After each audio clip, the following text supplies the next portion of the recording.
Hey folks, it's Pastor Brian Anderson again. Thanks for coming back and viewing this video on my channel. We're slowly working our way through the book of Ephesians, and we're just going to take one verse, really one word from one verse, and really try to explore that concept. And so what we're looking at today is Ephesians 1:14. The word in the New American Standard Bible that we're going to focus in on is the word pledge. This is what the verse says. The Holy Spirit of promise, who is given as a pledge of our inheritance, with a view to the redemption of God's own possession, to the praise of his glory. So let's think about that word pledge. What was Paul talking about? What's a pledge? Well, how is the Holy Spirit a pledge? The verse says, the Holy Spirit of promise, who is given as a pledge. How is the Holy Spirit a pledge? Well, that word pledge is arrabon in the Greek, and there are many different possible ways it can be translated. Some translations render it as earnest, like earnest money, some as guarantee, some as pledge, like the New American Standard, some as foretaste or deposit or down payment. So I'll give you a little backstory of maybe this will help you to understand the word. When Debbie and I were going to buy a house, in order for the realtor to take the house off the market that we wanted to buy, they required that we pay a $1,000 deposit or earnest money. And that was an initial payment that we would forfeit if we backed down on the deal. So it was a concrete token of our seriousness or our earnestness to buy the house. Okay? God says that when he gave his Holy Spirit to us, that was the earnest money. That was the down payment. That was the deposit or the pledge, proving to us and ensuring us that he was in earnest about giving us the full inheritance.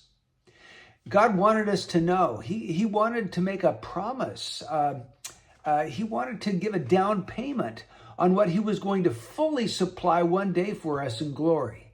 And that earnest or that down payment is the Holy Spirit and his present work in our hearts. Sometimes that word pledge could also be rendered as foretaste. It's a foretaste of things to come. God lets us taste right now by the work of the Holy Spirit in our hearts. He lets us taste some of the joys and spiritual blessings and experiences that we will partake in full in heaven. Think of the most intimate time of prayer that you've ever had. That is a foretaste. It is part of God's down payment of what is yet to come for you. Think of the most awe-inspiring time of worship that you've ever had.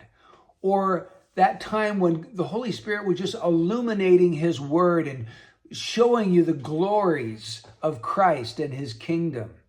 Or think of the spiritual joy that you have experienced, or that deep peace that passes all human understanding that you actually did experience, or that power that you sensed that was upon you as God was using you to do something for his kingdom. Those are all parts of this deposit or down payment that God has given you in the Holy Spirit. They all point forward to something far greater than you've ever experienced in this lifetime.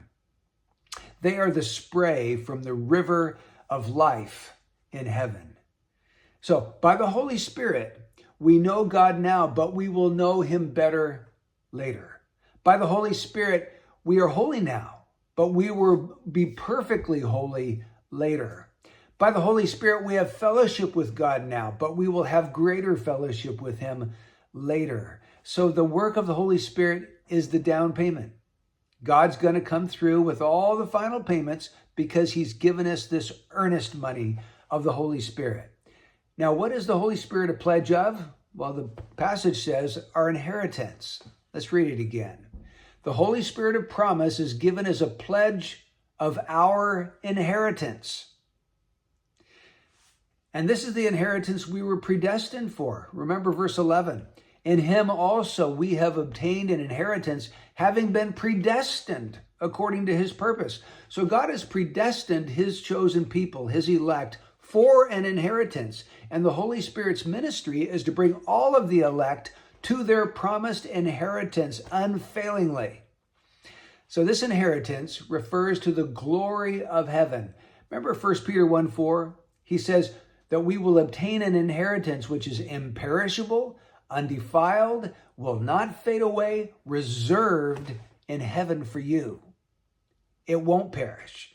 It will never be defiled. It will never fade away, and God has reserved it for you. Now, finally, let's just think about this last phrase of the passage in Ephesians 1:14. It's with a view to the redemption of God's own possession to the praise of his glory. With a view, so the Holy Spirit was given to us as a pledge of our inheritance with a view to the redemption of God's own possession. We are God's own possession. He purchased us. The purchased price was the blood of Christ. We are not our own. We have been bought with a price. Now, we are God's property, but when he made this down payment to us, it was with a view to the full redemption or freedom or setting free of those that God has purchased. We are partially free now, right? We have been set free from the penalty of sin and even the power of sin if we will avail ourselves of it. But we have not yet been set free from the presence of sin. Our salvation is past, present, and future. We have been saved, true. We are being saved, true. But we will be fully and completely saved in the future. That is also true. Romans 8:23 speaks about that. The redemption of our body. And that takes place when Jesus Christ returns and raises us up from the dead. When Christ returns, he will have a completely redeemed people, fully free, fully ransomed from all the effects of the fall and from sin. And I can't wait for that day.